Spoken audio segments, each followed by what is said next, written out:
of course, this whole philosophy permeated everything I did. When I had my own studio, I had the same thing. I never let any bad work go.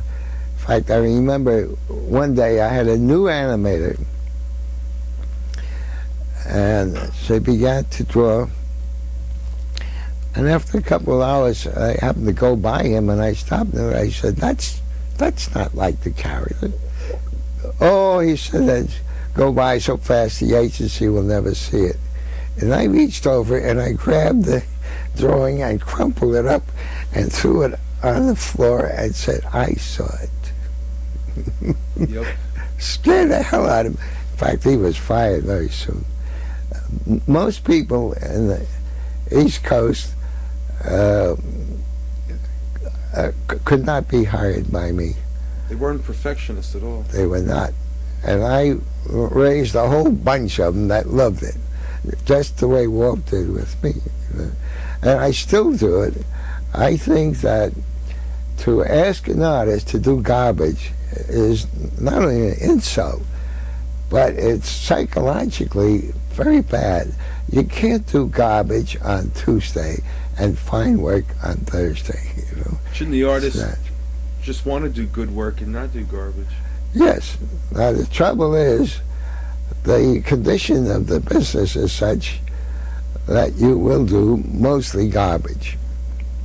Is that why this Fleischer was more interested in just meeting the deadlines at the studios, where Disney was more interested in getting a perfect product? You have to see Walt as a big psychological curiosity. It took me a long time to understand him, but I did when I was writing my autobiography. I finally, by just looking at what happened and tracking down the possible motivation, Walt Disney could not draw as well as anybody in the studio. He couldn't get a job in his own shop as an artist. He was a writer, but he couldn't write a whole movie, for example. But you show him a picture, and he could tell you what was wrong with it and fix it, almost at the same time he was looking at it. He couldn't paint backgrounds, not at all. So what he really wanted to do was to make something that was perfect. Since he couldn't do it himself, he assembled the best people in the whole world to work under his roof and do what he said, so that in fact they were simply extensions of himself. Absolutely, because whoever left never had that exact Disney touch. You know, I didn't talk about harmonizing, because to me that's the two brilliant matchings of two words to come up with a gimmick on a harmonizing never had it. They were one step ahead of Max and Dave. I mean, they just never had it. Now, what they relied on, very interesting enough, was production value, where Columbia would put 3 frogs in a line and make them do a dance. Harmonizing would put in 20. They really thought by piling on all this extravaganza, they would make a superb movie. It's interesting how each person finds his own métier, on the screen, and there it is, glaring, maybe weak, but he can't see it. It's him. Were they a team? Harmonizing, yes, they were for a long time. I never met either one of them, oddly enough. They went to MGM right after Disney, didn't they? I don't know. I never was interested in their work, so I never followed. What about Grim Natwick? Grim Natwick is and was an old friend. He was the one who taught me how to do animation at Max's.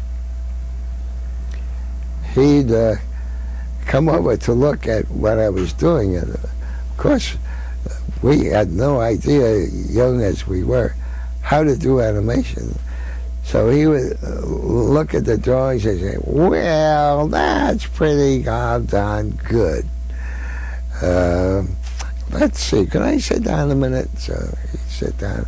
He said, well, if you just do this, and he'd fix the whole thing up, and very gently teach us. Now, he went from there to iWorks. That's why I went to iWorks. I worked with him there. Then he went to Walt Disney's. I went to Walt Disney. Then he went to Max's down in Miami. So did I.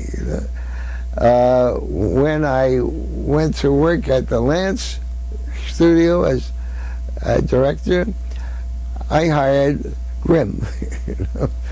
So I talked to him about 3 weeks ago. He's 98 years old. Does he live in New York? No, on the coast. On the coast. 98 years old, just as bright as ever. Really? Astonishing. Did he get upset that, well, here is one of the major creators of Betty Boop. Everybody who was an animator was the major creator of something that everybody else got credit for. They never got any royalties from anything. Grim Knight never got a penny except his salary on Betty Boop. And Betty Boop has been making maybe $100,000 a year on dolls and things like that ever since. Hundreds of millions now. Yeah. And nobody thought to give Grimm, say, $100,000. It's like Superman, those two fellows. Siegel and Schuster.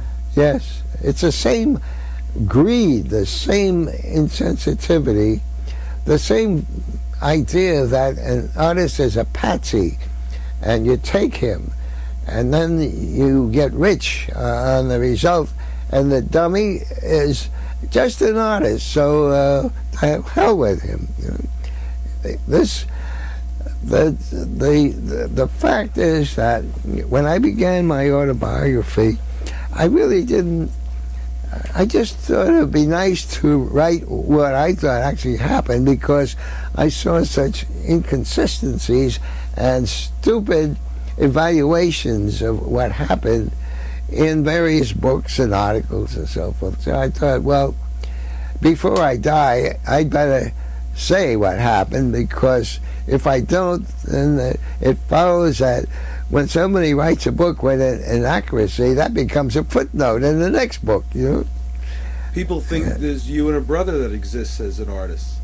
There's Seamus and there's Jimmy Culhane. Yes. We should clear that up. You want to tell us that story? Yes.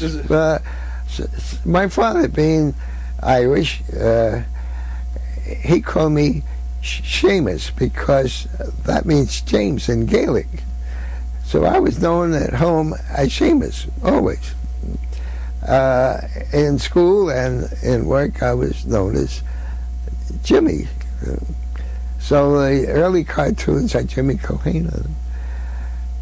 When I was going to open my own studio, my ex-wife, Maxine, said, she called me Seamus. She said, why don't you change your name to Seamus? Because that's so memorable. Jimmy is nothing, So I did. I started Seamus Culhane Productions. And never used Jimmy. The only people who call me Jimmy have long white beards. Or a cricket. Yes. So that's how that came about. But it has confused a lot of people. It's interesting when you said you start your own company here. When you started your own, I don't want to jump right off into television yet. Just a few more questions before your TV and your own production. Sure. If I can talk about Ub Iwerks for a second. Here is a man who created Mickey Mouse for Walt Disney. And he did. And was part of Disney. Then goes out on his own and then has to come back. Right. How is that? I mean, the reason he came back is Walt was in many ways a very cold man. Very cold. He could do things rather inordinately cruel. as well as all these beneficial things. So iWorks went broke, of course. And then people gave him work. Harmon and Eisen gave him a couple of pictures to do, which he did here and there. But I think eventually he was penniless. When he was penniless, Walt hired him. Now Walt knew his value. His real value was as an inventor. And that's what he was at Disney's from that time until the end of his days. He was an inventor. But what he did was marvelous stuff. From small things to big. He had ideas about everything. However, Walt never talked to him again. Never. No hello in the hall. Never. Walt had a memory like an elephant. He can remember every slight, everything. He never forgave. Never. No. How did iWorks feel about that? What was his reaction? I just didn't give a damn. He was just glad he was working and doing He his stuff. loved his work. He had endless supplies and money. He could do anything he wanted. He was in heaven. What did he care about Walt, whether Walt showed his eye tooth when he went by? Or, you know. But if iWorks stayed with him and didn't leave, he would have been a multimillionaire and owned half of, almost a quarter of Disney. Yeah. So I don't think that bothered him. Like so many of us, he didn't care about money. You just wanted to do your art. Yeah. Well, I have the same feeling. I don't give a damn about money. If someone gave me an interesting job for very little money, or offered me a lot of money, which has happened, to do schlag work, I would turn it down and never miss the money. I don't care about money. I feel the same. And the funny thing is that I probably have made about as much money as anybody in this business who was an artist. I mean, I have a beautiful apartment that we own. We've traveled all over the world, and I've made money. Well, going into your apartment, I wouldn't think you were an animator at all. There's no, other than some books on the shelf, there's no major pieces of any animation. No. In there. Well, I didn't want to be an animator. I still mourn the fact that I was not, a fine artist. Well, I mean, in your apartment, I don't see pictures of Betty Boop or... No, you see pictures I do, though. All the artwork I've done at times.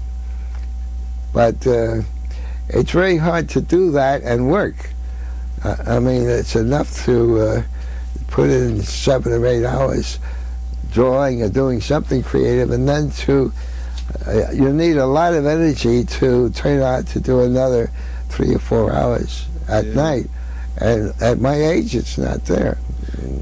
What on just because it just hit me now with at the iWorks studio, you did Technocracked. Remember Technocracked? I guess. Yeah, that happened to be one of my favorite Flip the Frogs. Very scary one. I think you did the something on it. I forgot. Well, let me ask. After Disney, didn't you go to Van Buren? Before Disney. Before, what was it like at the Van Buren studios? Well, I was a nightmare. Burt Gillette, who had directed The Three Pigs and was really Walt's right-hand man, again got snookered away by Van Buren, who thought he got the brains and Walt was bereft. Well, it just happened that poor Burt was insane. He was actually insane. He's paranoid. When I went there, I went as a director because I'd been a director at iWorks. So I got there and we talked, and Burt was very enthusiastic. It was a very glowing picture of what was going to happen in that studio. And I believed him. Oh, he's a good man. So that afternoon I was in the John, and he came over next to me and he looked all around to see if somebody was in a stall. It wasn't. So he said, tell me, what are they saying about me? And I said, who? He said, you know, what are they saying? And I said, I don't understand what you mean. He said, I want you to tell me every week what is going on here and who is talking against me. So I said, I didn't come here to run a gossip column.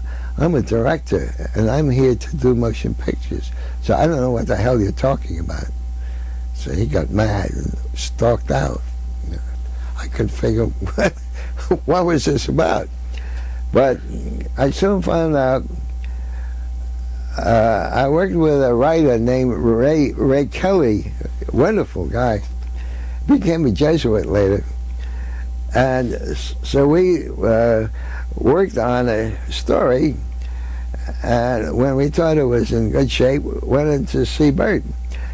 And he looked at it, he said, that's great. So-and-so could do this and that. And then he went off into a whole thing which we hadn't written, and he hadn't written. And then when he was finished with this tirade or whatever, he said, you do that. And so we went out, and Ray said, do what? What the hell was it he was saying? I said, I don't know. I couldn't keep up with it. I don't understand what he said. Anyhow, we'll try to do it. So a couple of days of that, we went back with it, and Bert's face darkened right away. He said, oh no, this is not what I want. We said, that's what you said. He said, don't tell me what I said. This is not what I want. Now do something else. And he threw us out. Well, this went on for weeks and weeks and weeks. I lost 8 pounds.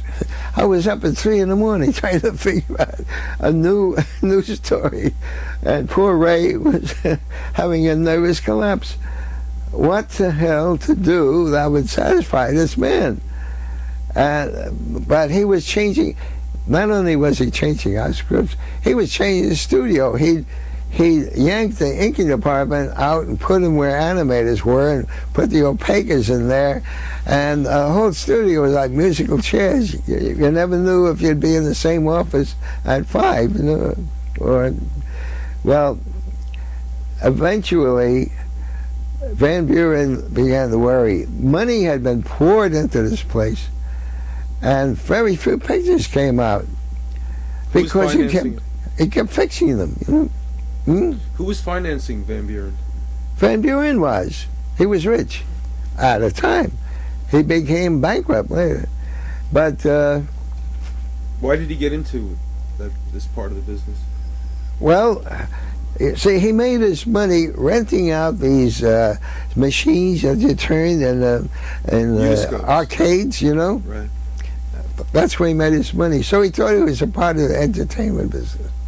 But instead of going into making motion pictures and feature films, he went into animation. Yeah. Well, it was nearer to what he knew, you know.